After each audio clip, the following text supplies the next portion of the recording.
Hey, JustMaD here, and according to Buff, in the last 30 days, only one item has increased in price. So it's not looking great, but in this video I will not focus on the reasons for this decrease or crying about it, but instead I'll look at the opportunities that we can get from this. Let's get into it.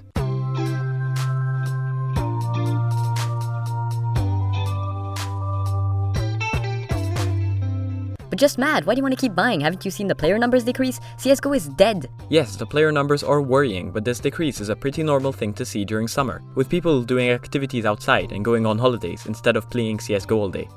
Not to mention the restrictions lifting and everything reopening. And on top of that, there's also the decrease due to the botting accounts that were getting Prime for free. So I think this is absolutely normal, and I actually believe that this decrease in player numbers is not a factor in the drop in price. And here's why. Last year, there was also a decrease in player numbers, and we still had one of the biggest hypes we ever saw. So player numbers don't seem to affect prices that much in the short term. Another reason I intend to continue to invest right now is the potential for a summer hype. We recently saw with high tiers how strong the Chinese impact on the CSGO market is. They were able to completely crash the prices on Buff, and us, the Western dogs as they call us, who can't deposit directly to Buff. We all wanted to buy but couldn't get any balance to do so. In fact, on Twitter there was a massive mess of people all wanting to buy Buff balance with crypto, bank transfer and other methods. According to Zipple, people were asking him for more than $1 million in Buff balance, all in one day. I'm not sure why the Chinese decided to crash the prices. It was probably some kind of panic due to the banning of crypto by the Chinese banks. But if they feel like doing the opposite and artificially inflate the prices, it can be very good for all of us investors. So let's finally get into the real point of this video. Now that I explained why I will be buying, let me explain what I will be buying. I'll be looking at items that have potential in the short term and not to keep more than a few months. This is because I expect the prices for most long-term investments to be at their lowest in November or December, as during this time there will be the major in Stockholm, which will crash the prices a bit with people investing in the stickers, and then there's also a high chance that there will be an operation releasing after the end of the major, and if that happens it would definitely heavily affect the price of every CSGO item.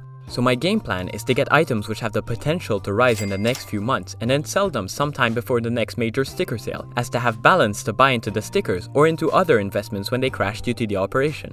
What items will I be buying then? Well, first, stickers. These are the items that would rise for sure if there is a summer hype. But what stickers specifically? I'll be looking at older stickers like Kato 2015 and Cologne 14. This is because they are prime targets for manipulation due to their low supply, and they're also quite popular, especially Kato 2015. The other stickers I'll be keeping my eyes on are the RMR Golds. These have seen a sharp decline from their extremely high prices in June, and they are now around their lowest prices for most of them. These have the potential to get caught up in price manipulation or even to rise naturally in the coming months if they keep getting applied well. The last type of sticker I'll be investing in are autograph stickers. We didn't get autograph stickers for RMR 2020, so if you want some, you have to go back to Berlin 2019, which means that the supply for them is generally quite low. With autograph stickers, you also have the possibility of a pro player retiring or making a big move that hypes up the stickers, and usually results in a big increase in the price, especially if it's someone very popular. For example, JW got benched from Fnatic earlier today, and it caused a price rise of 50% for his stickers, which is absolutely crazy because he didn't even retire. He could still get picked up by another team and make it to the next major and have new stickers. A list of current players likely to retire or to move to Valorant is Kenyes, please don't bro,